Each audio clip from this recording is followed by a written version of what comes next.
What's going on, folks? It is KspadeTheProspect. I am back today with a brand new NCAA Football Miami Hurricanes Dynasty video.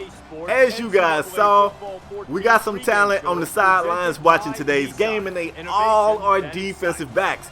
We got some safeties, we got some corners, and we got some athletes that we plan on playing at safety and corner. Seniors probably think it seems like yesterday they took the field for the first time. Today, they take the field for the last time. It is also senior day, as you guys heard from that last little audio clip right there. So we're going to do something that we don't normally do a great job of. I got two senior running backs. I'm going to make sure they both get a boatload of carries. We got the North Carolina Tar Heels today, and we don't really like these guys, all right? They was okay. We didn't really have a problem with them, but then Butch Davis decided he didn't want to come back to Miami and be our head coach, but he wanted to go over to UNC and be their head coach. And while he was there, it was like they had our number. I don't know what was going on, but almost every time we played the Tar Heels, while Butch Davis was there, they was beating us. Now, Butch Davis, of course, is no longer the head coach there. And funny how losing a job changed things. When he lost the job, all of a sudden, then he had interest in being Miami's head coach again. Get the hell out of here, Butch. We don't need you. We got Mark Rick. Canes defense look like they ready for action, and I need them to. Because if we have a good defensive game today, we're going to impress these young DBs we got on the sideline over here, and I need these guys to commit. We still kind of, I think we're around 20th. In recruiting, we want to be way higher than that, and we want to compete at the level we want to compete at. Anyway, as you can see, man, great defense from us. We forced this team into a fourth down early. They end up having to punt it off, so they get nothing, not even 3 on their first possession. Now, this is our first look at Miami's offense of today, and of course, we start the game off running the football. Look at Joe Yearby. He picks up about 25 on the play. Yearby has been... Man, I'm telling y'all, I love this dude. He been getting it in, yo. That's another beautiful play by the Canes, man. Stacey Coley coming up with a big-time catch. He is over 1,000 yards receiving for the first time since I have been controlling this offense. Let's get it. That's big because, you know, we also got Stan Dobart kicking ass out here, too. Stan is probably over 1,000 yards as well. And look at Joe. Joseph Yearby, man. This guy right here is going to play on Sundays. Watch it. He is going to play on Sundays. Look how shifty he is right here. If he had a little bit more speed, he probably could have scored on that play, but he gets pretty doggone close. Right here on 3rd and goal, we put both of our backs in the backfield, Yearby and Gus Edwards. The pass will go to Gus Edwards. He gets in the end zone. It's all about the U. We up 7-0. Now let's get back on defense. What the hell was that? What was that? I don't even know what that was. Quarterback had like a play action jumping lateral forward pass. I don't know what it was. And I guess the Canes defense didn't know either because it worked. And as you can see, man, the Tar Heels are moving the football, y'all. And they actually moving it at an alarming rate. Like, they moving the ball probably about 7 or 8 yards a pop when they're moving it. And when we feel like stopping them, we stop them like we do right here on 3rd and 10. But they still moving the ball in gobs. Now right here, they're in field goal range. They are going to attempt the field goal. They bring it out. Of course, we down here in South Florida, man. We got the wind blowing. There's some rain coming out. It's like a damn tsunami. They don't know how to handle those elements. And it's wide left, wide left. Let's get these boys up off the field. And then we score right here. Then it's time to start running that football and, you know, just run the score up on these dudes to eat the clock. That's what I like to do. We come out right here. A lot of times we have some success moving Kaya out of the pocket, which is something Brad Kaya is not really known for. He's not very mobile. When we get him out the pocket, it creates other passing opportunities. Wow. You got to see, before y'all get on me about throwing another INT, wait a minute. At the time the football was out of Brad Kaya's hand, the DB ain't even turned around yet. He wasn't even turned around. How does he make that play? See, these are the type of interceptions I throw when I come back and play NCAA football that you would never throw in Madden. If you throw that ball before the DB has even turned around, it ain't no way possible he's going to get back in time to get the INT. But welcome to NCAA, man. That just goes to show you that this EA football series has progressively gotten better over the years. It has, trust me. Anyway, great defense from us right there. We're going to hold these guys to 3. So you got a big-time interception that you shouldn't have gotten. You got some great field position, and you still didn't get nothing but 3. So we feel pretty good. Stan Dobart gave somebody the right hand of fellowship at the end of that play. I don't know if you saw it. Mean stiff arm We come back on second down and hit Stan again, but Stan's slow as hell, but he's a tank. He hard to bring down, man. He's slow as hell, but he's a tank. That's a 30-yard pickup. Look at us. Later in the drive, we had another third down. Kaya dropping back super far, just buying enough time to hit Stacy Coley on the slant to the inside of the field.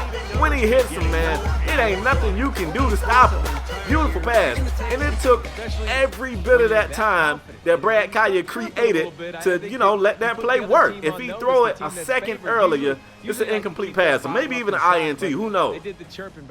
We go into the half. All Canes. We did have that one little INT, but other than that, all Miami. All Miami. Third quarter action, man. Miami has the football, and as you can see, no Joe Yearby on the field, man. Joe had the first 2 quarters.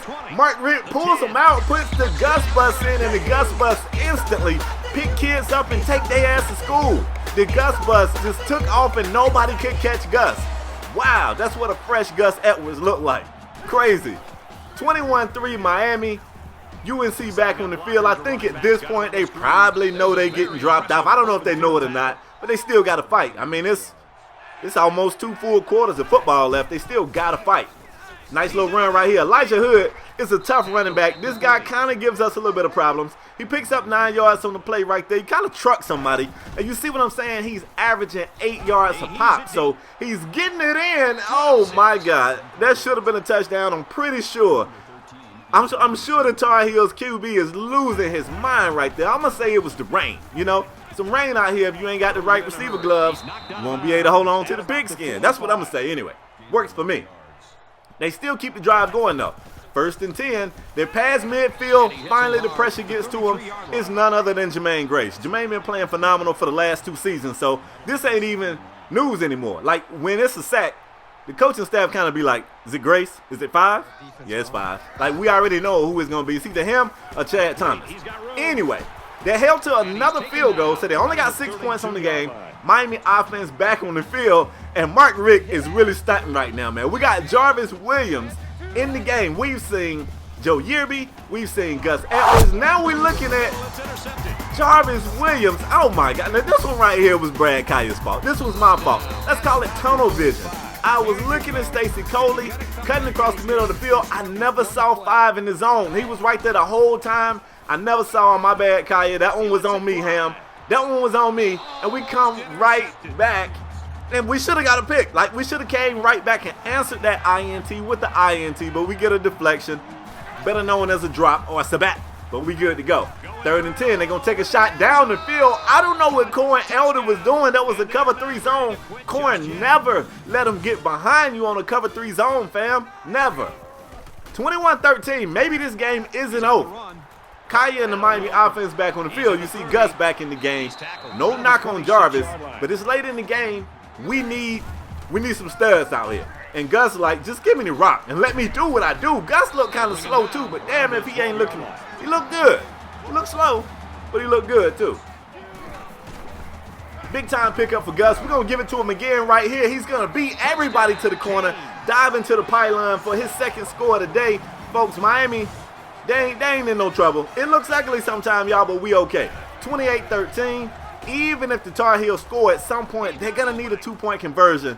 And scoring already seems to be pretty tough for this team. They've only scored once. We're hitting the 4th quarter. I mean, scored a touchdown. Let me say that. They got field goals. I guess that's the score. What a big-time hit. Elijah Hood takes a crushing hit at the end of that play. The man kind of turned in the air. I don't know if that's what you want to do.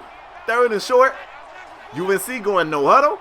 They're in the gun. And check this out right here. QB's got time in the pocket. Nobody's really open, though, so he checks it down. The receiver does an amazing job of falling forward, getting the 1st down. That's disappointing because I felt like the coverage was there. They go right back to a run with Elijah Hood. Elijah falls awkwardly. That one don't look too good, man. The training staff and the coaching staff comes out to check on him. He is carted off the field. You got to feel like whatever chances they had definitely left when Hood went down with an injury. Corn, that should have been your INT. That would have been a good way of, making people forget about the fact that you got toasted on the only touchdown given up of this game. Anyway, they go for it on 4th. It's a turnover. Miami back on the field. It's 6 minutes remaining. You already know, man. We finna go Pac-Man. It's yum, yum, yum, yum. Like, we finna chew clock, man. It's over. You already know that.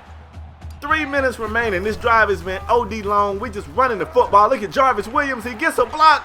Oh, Jarvis, it looks like you was one move or maybe 2 moves away from getting in the end zone. Yearby would get back in the game and dive in the end zone, folks. Look at the score. It is 35-13 Miami. This game did look ugly at some point, but even though we didn't play perfect offensively, defensively, man, what can you say about this young squad, man? Miami, defensively, when I first took over this team, that was the biggest weakness this team had. But you got to give them credit. They have definitely stepped up to the table, and they've been competing week in and week out, even when the team don't look good. The defense has been pretty consistent. 4th down, of course, UNC going for it. They got to. I don't really understand why, because even if they get it, and they do get it, and they get more than the first down, they get the touchdown, they still ain't got a chance in hell of getting out of here with a dub. I guess they still fighting for pride. Like, this is pride right here, and I guess I get it. A minute remaining. You know what Miami say? When we try to beat on you, if you throw punches back, we just gonna keep throwing punches like it ain't over. So here we go, man. It's 24 seconds on the clock. Miami ain't looking to kneel it down. They still running the football. Jarvis Williams around the edge. He's got a lot of green in front of him before being pushed out of bounds inside the 5. They come right back. They're gonna let Jarvis run it again. Jarvis is fighting to get to the outside. He does. He's brought down, but not before he breaks the plane of the end zone. That's another touchdown for Miami. 42-19. We draw the curtains on the Tar Heels. I want to thank you, North Carolina Tar Heels, for your participation in what has been another dominant Miami performance. Now, we got to talk to Brad Collier about those 2 INTs, especially the one where the guy was just in the zone the whole time and we never saw him. We got to do a little bit better on that. That other one, it ain't nothing you can do about a psychic defensive back. But this is a great performance. We had 2 running backs with over 100 yards rushing. Jarvis Williams was over 50 yards rushing. This is old school Miami football at its finest, folks. But anyway, that is all I got for today. Hope you guys enjoyed it. If you did, show your love by banging a like. And if you're new here, gotta subscribe, man. I'll catch you guys on the next one, all right? Peace.